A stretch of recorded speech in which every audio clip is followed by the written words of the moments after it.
Salut à tous, bienvenue sur Minutrition, le podcast qui te montrera qu'alimentation et plaisir sont faits pour s'entendre. Moi, c'est Kali, diététicienne nutritionniste. Mais avant de commencer, si tu ne veux pas rater d'épisode, n'oublie pas de t'abonner. Aujourd'hui, on va parler des erreurs que l'on fait en pensant bien faire pour perdre du poids. Je vais parler des 3 erreurs qui reviennent le plus souvent pendant mes consultations. La première, c'est supprimer les féculents. La société nous fait penser que le pain, les pâtes, tout ça, ça fait grossir. Que les féculents le soir, ça empêche de bien dormir. Et plein d'autres choses. Mais je t'assure, les féculents ne font pas grossir et au contraire, ils te sont indispensables au quotidien. En effet, les féculents apportent de l'énergie et le temps de digestion et d'absorption par l'organisme permet de limiter les fringales entre les repas. Et en plus, ils favorisent l'endormissement et le sommeil. Donc si tu veux bien dormir, il vaut mieux que tu aies des féculents dans ton assiette. Je parle bien sûr de quantité adaptée. En cas d'excès, effectivement, il peut y avoir prise de poids, mais ce n'est pas un aliment qui va te faire grossir.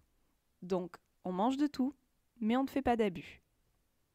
La deuxième erreur que j'entends, c'est la suppression des matières grasses. Alors non, tout comme les féculents, le gras ne fait pas grossir. Et comme les féculents, il est indispensable. Les matières grasses apportent de l'énergie, des vitamines et des minéraux.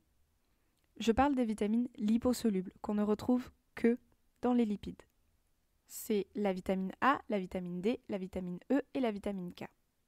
Il faut savoir que les lipides jouent également un rôle dans la synthétisation des hormones, la fabrication des membranes cellulaires et la régulation des cycles menstruels.